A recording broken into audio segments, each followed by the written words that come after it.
Hi, I'm Kimberly Schneiderman, Senior Practice Development Manager at Randstad RiseSmart. Let's talk about a few basic best practices to help you get started on the right foot with interview rehearsal and practice.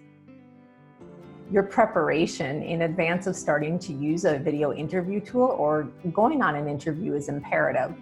This preparation includes a number of steps, including researching the company, the culture, the position, and the hiring team. Working on your branding messages, especially your professional value proposition, which is also known as an elevator pitch. Preparing your accomplishment stories. We use the SMART story format, which means that you will define the situation you faced, cover more information about the situation, describe the actions that you took and the results you achieved, and then finally tie it all back to the needs of the potential employer.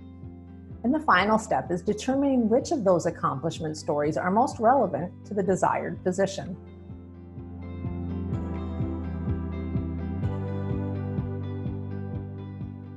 Preparing for the different interview formats is necessary also. For video interviews, look at your environment. Showing up well on camera does take some practice, but it's well worth the time. Choosing a space with good lighting is important, and for most people, natural daylight is the best and easiest to manage. But if that isn't possible for you, experiment with different placement of lights and lamps, and different brightness of lights if you need to. You don't want to look washed out or under a spotlight on video, and you certainly don't want things to be very dark either. Along with lighting is the consideration of your background. Plain dark backgrounds can often make you pop in a really great way on camera, but lighter backgrounds with simple artwork or decor also works well. Avoid situating yourself by anything that moves. This means avoiding ceiling fans or being in front of windows with traffic or moving trees visible, both of which can be distracting to viewers.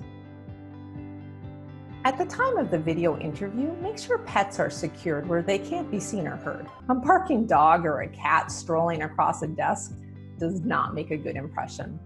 Also, set up your computer or device so no audible or visual alerts pop up. This includes chat, text, calendar, any alerts that you usually receive.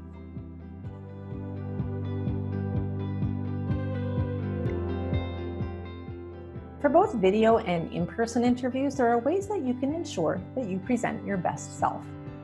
First, pay attention to the basics of yourself. How is your eye contact with others or with the camera when on video? How do you hold yourself? Do you find that you slouch or that you sit too casually? An interview is a business meeting. Treat it as such, showing respect and attention through an upright posture and a look of interest on your face. Have you dressed appropriately for the occasion? The company's culture and dress code might vary wildly. And many years ago, the only acceptable attire was a suit. Now dress codes in companies are all over the place and can be quite unpredictable. Find out what the typical dress code is for someone in your field at the company and plan to dress 1 to 2 notches above that. If they wear jeans and a polo shirt, perhaps you'll choose khakis and a button-up shirt or a sweater. For video interviews, if you can do a trial run with the technology in advance, it's the best plan. Then you can log in for the real thing about 5 minutes ahead of time. If a trial run isn't feasible, give yourself about 15 minutes in advance of the real meeting to account for software downloads and technology issues. For rehearsals and practice, allow yourself the gift of time. Don't rush through the process. Rehearse answers several times until you feel that you've really gotten it right. This is going to be key to developing muscle memory around your messages. Practice altering how you answer questions to avoid sounding scripted and help yourself be spontaneous with answers. Again, use the interview practice tool many times throughout your transition process. You may find that over time your skills improve and you gain confidence. There is a quote by Confucius that says it all. Success depends upon previous preparation, and without such preparation, there is sure to be failure. Allow yourself the benefit of preparation. It will pay in dividends throughout your career transition. Thank you for joining me today.